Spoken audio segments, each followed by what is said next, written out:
Welcome to Putting Together, the podcast that goes through the entire body of work of Stephen Sondheim, show by show and song by song. My name is Kyle Marshall, your self-described Sondheim expert. And today we have a bit of a bonus episode here for you. I had the immense pleasure of talking to Claybourne Elder here just the other day. He's here to talk a little bit more about his album, If the Stars Were Mine, which is being released on Center Stage Records. It was actually just released here back on April 3rd, so it's available anywhere that you can download or stream music from. And as you'll hear later on in the episode, there is an upcoming concert that will be streaming with Claybourne that you can subscribe to and watch on April 15th. One little programming note before we jump into the interview is that if you think you hear birds in the background, you are correct. Claybourne decided to go out into Central Park for our conversation, and I think it pays off wonderfully once we get to his story near the end of this episode. But if you hear the little tweetings of birds, just pretend that you're in an open-air auditorium watching into the woods. Okay, let's get into the episode. Claybourne Elder, thank you so much for joining me here today. Thank you for having me. It's a pleasure to talk to you. I love the fact that you decided to go and take this early morning stroll out to Central Park. It gives this very nice background to the conversation we're about to have. Well, and actually, there's a Sondheim connection to this exact spot I'm sitting in. So I will tell you about it eventually. I'll tell you something about it. Yeah. That in the biz is called a hook, so people are going to get excited. You're here, of course, to talk about this new album that you've just released called If the Stars Were Mine. But to go back maybe just a little bit further than that, musical theater in general, I think that's how a lot of listeners are going to know you, is from your contributions. So what made you fall in love with musical theater? That's a great question. I mean, not to make everything Sondheim related, because it's not, I know it's not all, it doesn't have to be all Sondheim related, but, for me, when I was about 8 years old, my mom recorded Into the Woods off of PBS on a VHS for me and my brother, because we loved musicals. And I had never seen anything like it. I loved it so much. I wore that tape out, watching it over and over again. And in fact, when she recorded it, she missed the first maybe 10 minutes of the show. So it wasn't until much later in my life that I realized that there was an extra 10 minutes of the show that I'd never seen before. And it was like the ultimate fan fiction. I was like, oh my gosh, it blew my mind.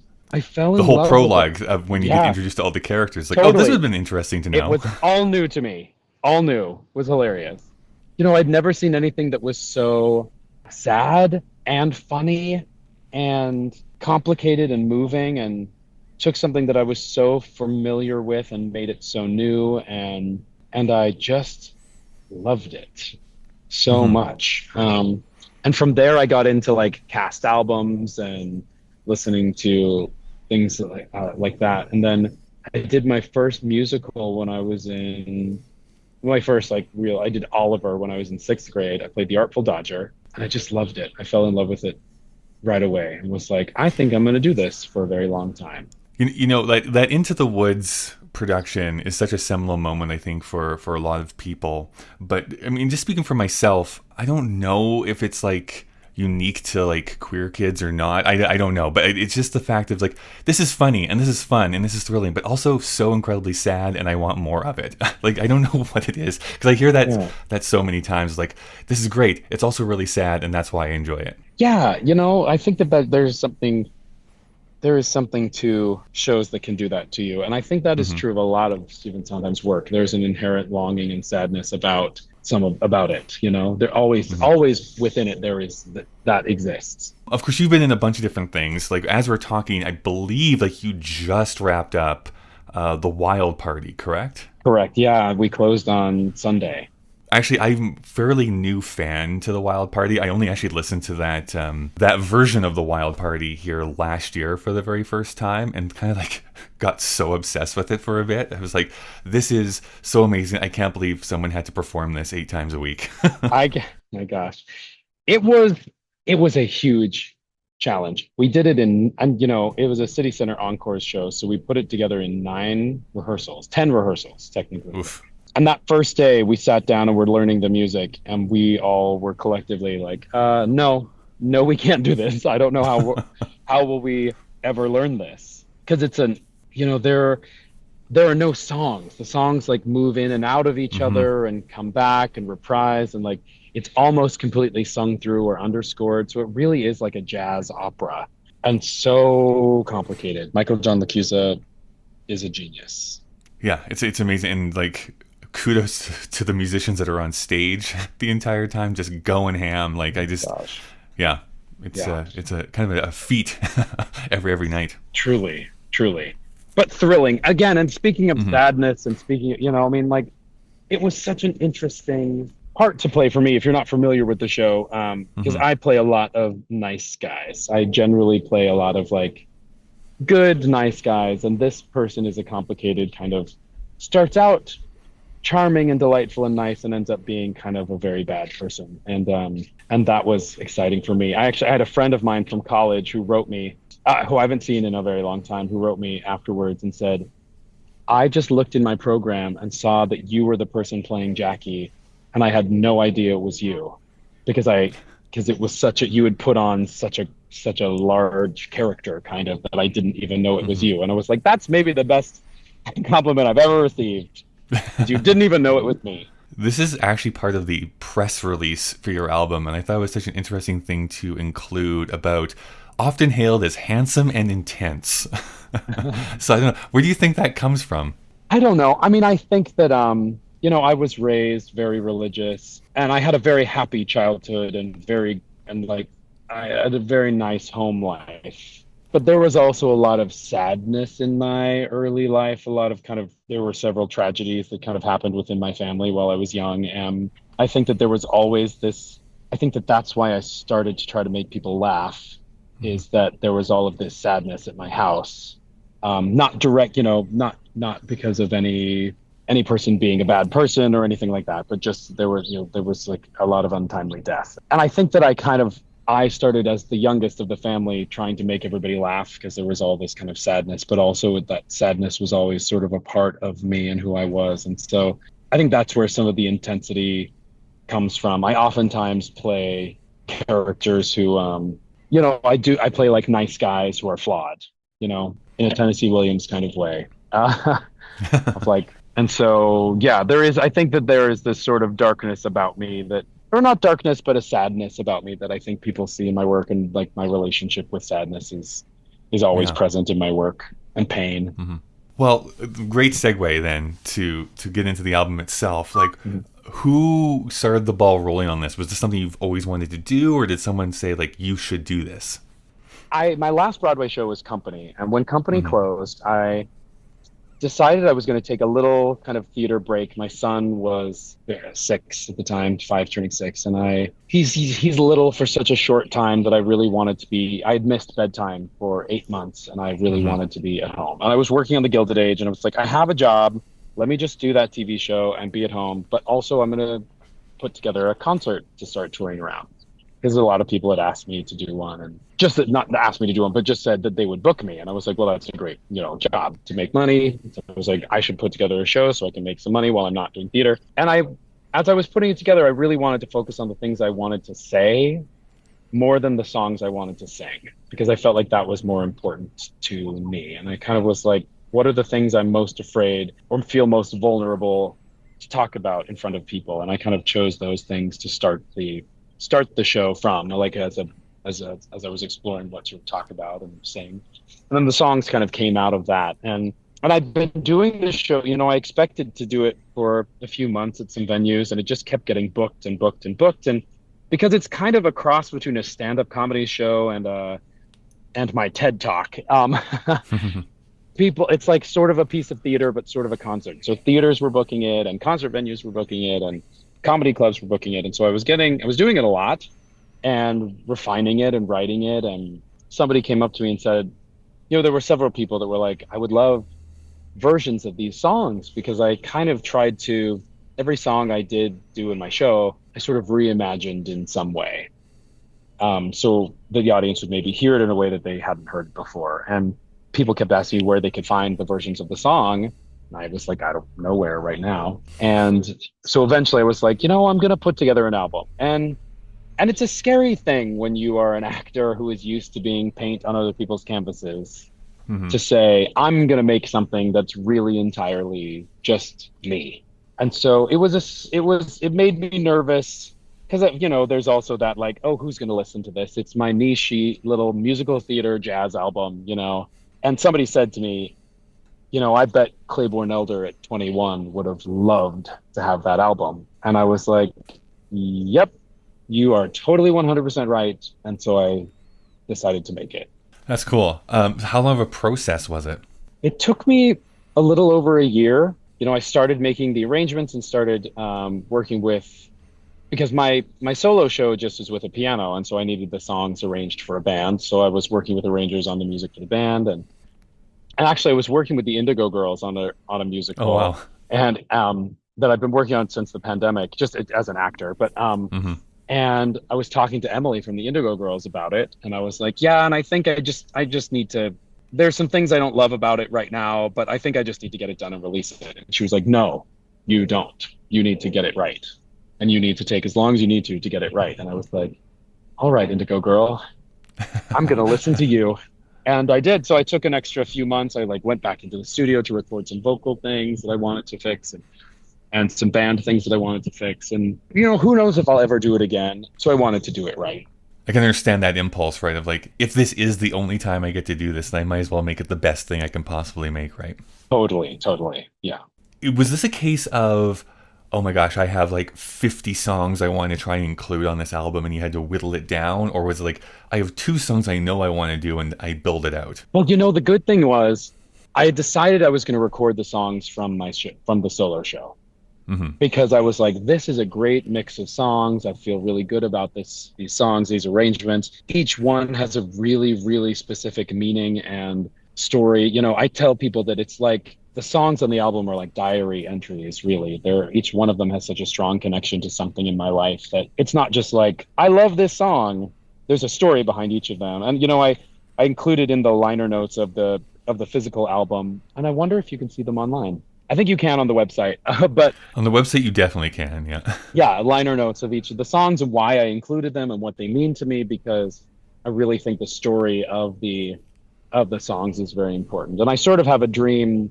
The label that is releasing the album, Center Stage Records, and I talked about having like a deluxe edition Hmm. eventually where you can listen to the audio of the show with the studio recorded songs in there as well at some point. So it was sort of easy in that I was like the songs from the show, but then I knew I wanted to change out a couple of things. And then there were surprises too. Like one day we were in the studio with the band and I had the most incredible band. We ended up with 15 minutes left at the end of the session. And those sessions are so expensive. I was like, Hmm. we are using every single moment of this session. So I ran in and I got the band together and I pulled up the chords to a song on my phone. I was like, I want to sing this song. And guitar, you take the lead, and then you're all going to take a verse and play, piano, just play something for the verse, and then I'll come back in and we'll sing again. And we only had time for one take, and the song is Till There Was You. And I was like, and I want it to be sad. I feel like this is a very sad song, like to me, that song has a lot of sadness in it. And I was like, let's keep that in mind and let's do it. And we did it in one take, and it ended up Wow. on the album. So there were things that were surprises like that. And I almost only included it kind of as a bonus track, but then I decided to actually include it on the album. That's really cool. I mean, we probably don't have time to go through every single song that's on the album here, but there's a few I do want to call out. We'll start with the very first song, because there is a Sondheim connection to this one, which is Something's Coming, from Yes. West Side Story, of course. So what made you decide to have this be the kickoff? Well, my first professional job ever was playing Tony in West Side Story at a regional theater in Utah. And so I have a strong connection to it for that. But also because my brother, when I was young, before I was interested in theater, he started taking voice lessons. And this was the first song he was assigned to sing. And he sang it over and over and over again. And I got so sick of listening to him sing it. And then when I did the show myself, I fell in love with the song and with this feeling that I think that we attribute to youth, but it is not I think that it exists throughout our lives, but this kind of tingling that something is right around the corner, you know, and I think that that feels like hope to me, and that feels like something to retain into your adulthood. So singing this song, which is sort of, you know, sung by this young kid, but to be singing it as me, as a very adult person, you know, midway through my life, through my career, you know, when you think that there are things that, you know, your best work is behind you, maybe. Or, you know, that feeling that like, no, it's actually probably still in front of you, or it might be. And then with the arrangement, I found this really cool old recording of this woman singing it with a jazz band in like a basement in New York City. And I had Bryan Perri, who did the arrangement, sort of base the arrangement on that. And I love how varied the arrangement is. And it kind of takes you on a journey of like dipping in through like a really sad kind of ethereal moment. And then it comes back up and ends up in kind of a big jazz number. I fell in love with that arrangement so much. So I don't sing that song in my show, but it's one that I decided to include. There's something due any day. I will know right away as soon as it shows. You make him cannonballing down from the sky, gleaming its eye bright as a rose. Who knows? It's only just out of reach, down the block on a beach, under a tree. Got a feeling there's a miracle due, gonna come true, coming to me.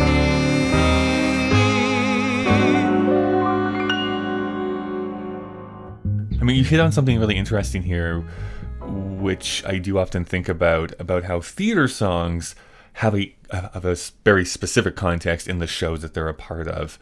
And then when you take them out of that context, you actually do have the opportunity to do something kind of drastically different. Of like, this is what this song means to me personally, outside of the context of the show that it's actually in. So there's kind of this like double layer that you can kind of perform those songs. And I love it. It's one thing I love about this kind of style of performance, which is when you sing for theater people who generally know the context of the song you're singing, it can be thrilling to play it through in a new way, but through the lens of that context. Like they know what it's from, or they know what it meant in the show, and sort of how you're placing it and how it's different. I sing On the Street Where You Live on my album and in my show, and I've always thought that song was a little creepy, like a little stalkery. Like he's just like he's like hanging out on the street where she lives. And so I went to my arranger and I was like, I want to do that song, but I want it to sound creepy. How can we make it sound like a little, like he's a little bit stalkery? Yeah. And so we like played with that. And I think that people who, you know, like when you know the original show, it's kind of a delightful surprise to be like, oh, that is kind of a weird thing to say. Like you're hanging out on the street where I live. That's a little odd. Someone out there has to do a mashup of creepy On the Street Where You Live mashed up with Hello Little Girl from Into the Woods. And then oh my gosh. Like yeah, that's great. So when I do it in my show, I actually mash it up with a bunch of pop songs. Like Every Breath You Take, Every Smile You Make, every single day I'll be watching you. And when I think about you, I touch myself. And yeah, I touch on a whole bunch of little stalker songs in a medley version of it when I do it in my show. The other song, or the second Sondheim connection we have, is Moments in the Woods, which from the first moment that I encountered that show always like stood out to me. There's always the phrase I go back to in that about how if life were only moments, and even now and then a bad one, but if life were only moments and you never know you'd had one, which to me, I don't know, always hit me like a ton of bricks, even at like 16 or 15, whenever the first time I encountered Into the Woods was. But why was this something that was important to include? You know, it's so interesting to me because I've talked about that song so many times with people. I mean, before I sang it, like before, just as a person who loved Into the Woods, and was like, why does that song resonate with gay men so much? You know, like It's a song about like if the technical, like in the placement of the show, it's a song about kind of infidelity, and it's about like she's in a long time marriage. She sees someone who's romantic, and she has this interaction with him, and she imagines what her life could be, but then she decides to go back to her old life and she's happy. But I don't think as a gay 16-year-old, I was thinking about that. I wasn't, that was not what I was thinking about when I thought about that song. To me, it was about being gay. It was like, and I sing, in the show, I talk about having my first kiss as a gay kid at 16, and that feeling of like, oh my gosh, because when you're just coming out, it's like,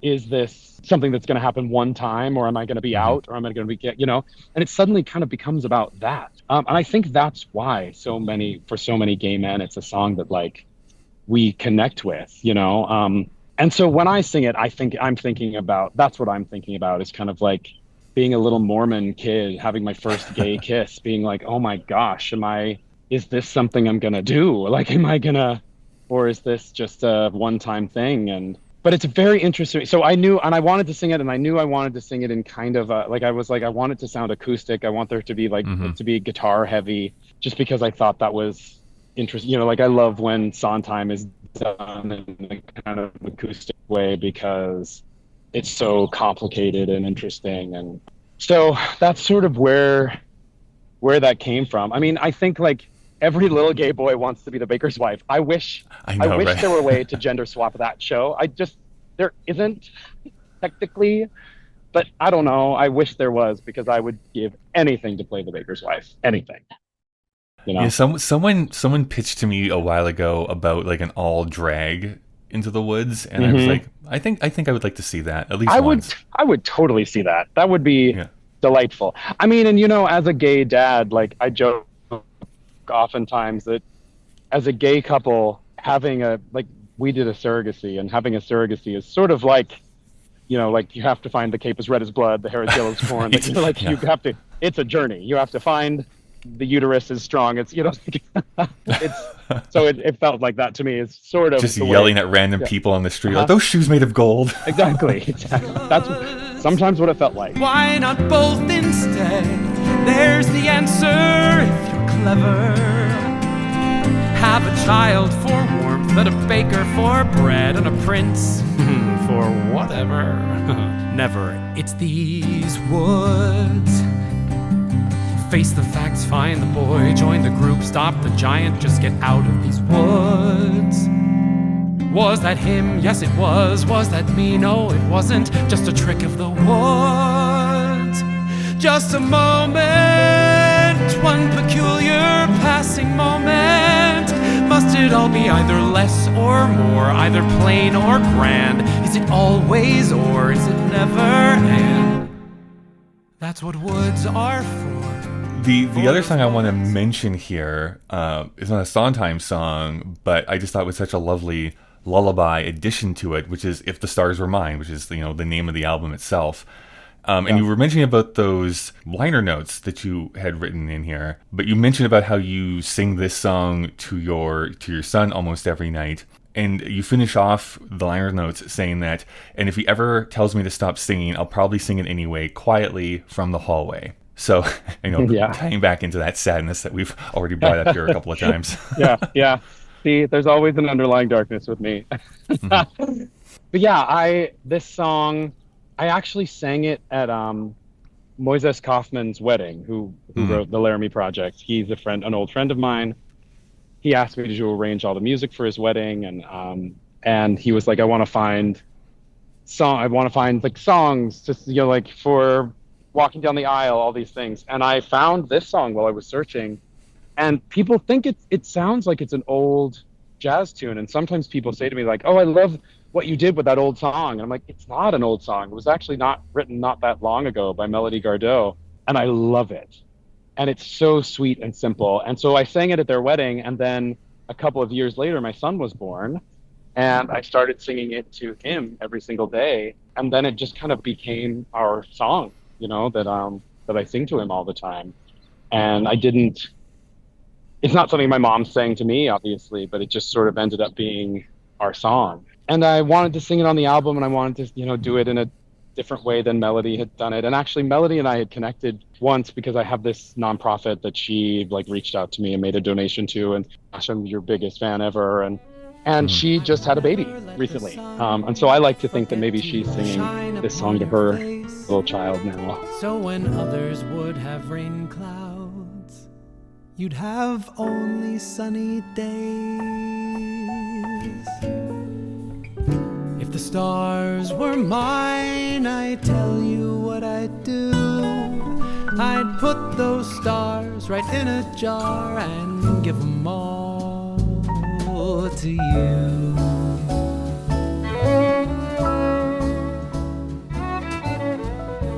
The final Sondheim connection song that we have here is Finishing the Hat. I did only a tiny bit of reconnaissance here. I think you were in a production of Sunday in the Park with George, but you have not played George before, have you? So I've played George.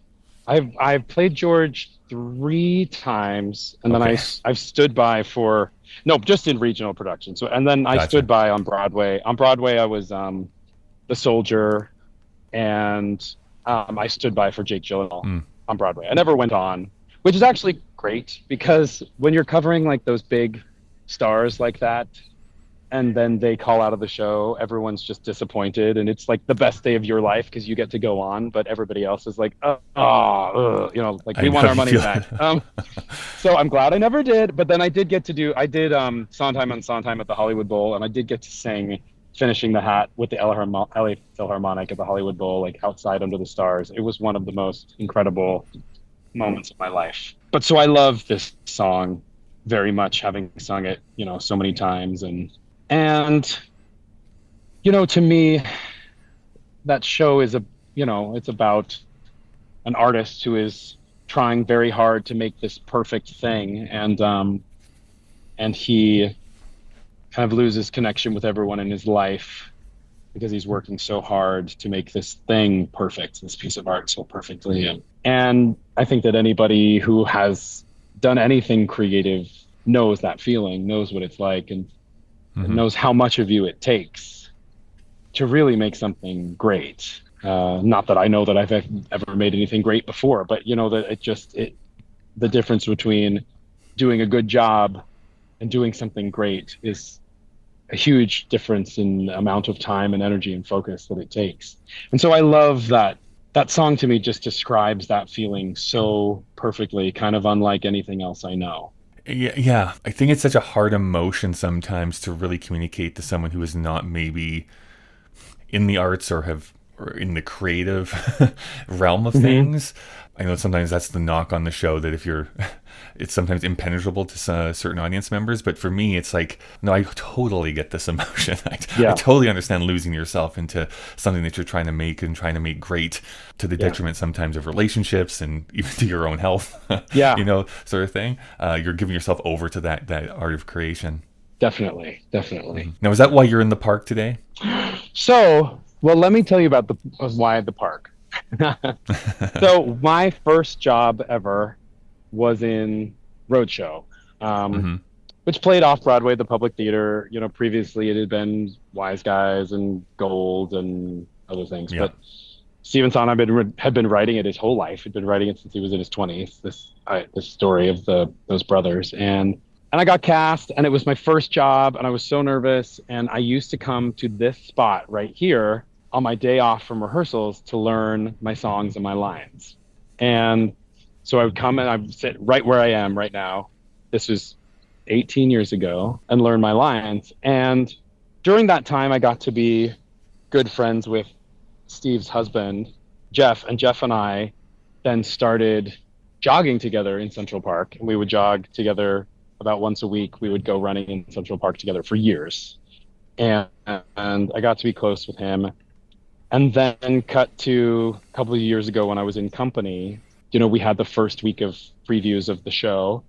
And Steve hated opening nights. He hated opening nights, but he loved first preview. So he was there with us at first preview. That was wonderful. But then he passed away before we opened the show. Mm-hmm. And after he passed away, Steve and I were never like friends. I could never act normal around him.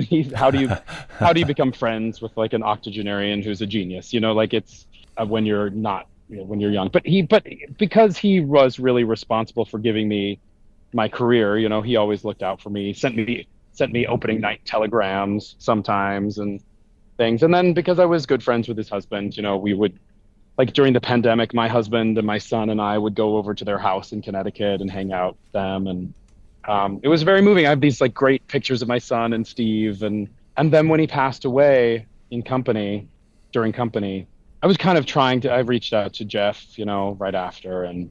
And he said to me, can we just go running in the park? I just want to do something that's normal. He was having so much going on in his life. And so we went running in the park, and we stopped right here in this place where I had sat so many times learning my lines for Roadshow.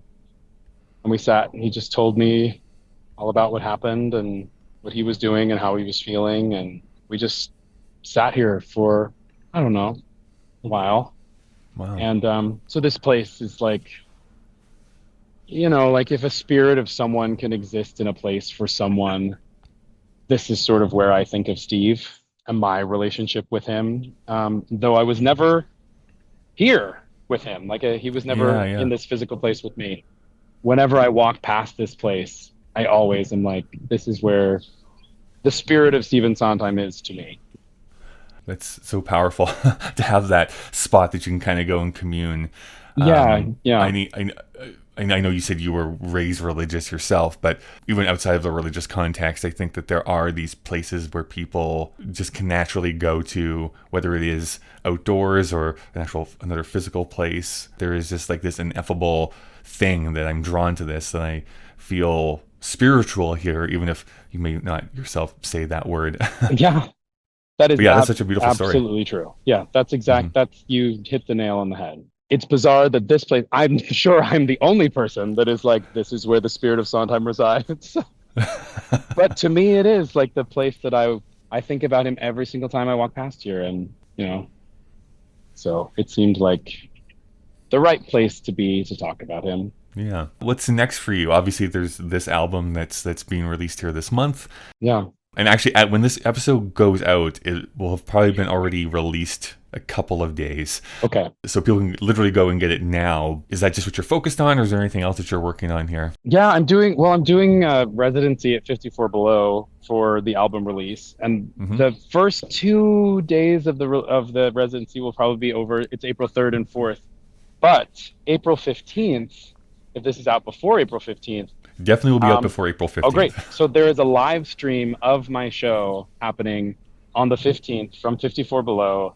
You can find either on my Instagram or on the 54 Below website. For the 15th, you can buy a ticket to watch the live stream of my concert that night, which is a big deal to me. It's like my whole family is coming, all this stuff. It's a big night, and I'll be telling all these stories and singing songs with the tracks from the album, but a couple of songs with the tracks of the album, but mostly with my accompanist Rodney Bush, and so that's a big thing for me. And then I'm also doing a concert at Carnegie Hall. I have my 54 Below shows this weekend, and then next weekend I'm doing a show at Carnegie Hall that they're filming for PBS. That's it's a documentary with music that they put together about why we decided to go to the moon. Like the historical and personal context around why we went to the moon. It's incredibly moving. I didn't expect it to be as beautiful and moving as it is, but it's this incredible story of kind of like the human spirit and people who lost their lives in pursuit of going to outer space and the moon for exploration sake. And it's really beautiful. So that'll be on PBS at some point this summer or in the fall. I'm not sure when. Do a doubleheader of that in the Into the Woods broadcast, and you're made. That's a good day. That's a good day. Okay, here's the impossible last question that I'm going to give to you. If there was a Sondheim show that you have not been in yet, that you could be, what would it be? What role do you want to try and tackle? Oh my gosh. I want to be in all of them before I die. Okay, good. I think it's still possible. I think there are characters in each show that I could still do. But geez, I mean, I've been in so many Stephen Sondheim shows, partially because I love it and partially because it was my first job. I sort of was known for it. But like, I've done Passion, West Side Story, Do I Hear a Waltz even? Oh, wow. Okay. West Side Story. I've been in Sweeney Todd, Into the Woods. I've been in Into the Woods twice. Been in a lot of Stephen Yeah. Sondheim shows, and even Allegro. I did Allegro at Classic Stage, which Stephen Sondheim that was his first production assistant job, and he came and he hated it because he had a very bad experience the first time, and he just doesn't like the show. But I am dying to play Sweeney Todd, dying to play Sweeney Todd, I'm dying to play Carl Magnus. I'd like to say there's one more Sunday in the Park with George in me, playing George one more time, because I love the show so much and I've done it so much, even just a concert version of it. I think those are like the main ones. And then in Into the Woods, like, I don't know, I have dreams of being anyone in Into the Woods. I would be anyone in Into the Woods. Like, if I could be the baker, if I could be a prince, if I could be the old man. Just, whatever role you have, I'll take whatever it. they are, whatever you got, put a wig on me and I'll do it. Because it is one of my favorites of all time. So just to wrap up, If the Stars Were Mine is what the album is called. It was released here on April 3rd, so people can go and get it on anywhere they get albums, any streaming format, any digital format that you prefer. You can go and get it now. Claybourne Elder, thank you so much for joining me here today. Thank you. Thanks for having me. It's the only way to see. And when the woman that you wanted goes, you can say to yourself, well, I give what I give. But the woman who won't wait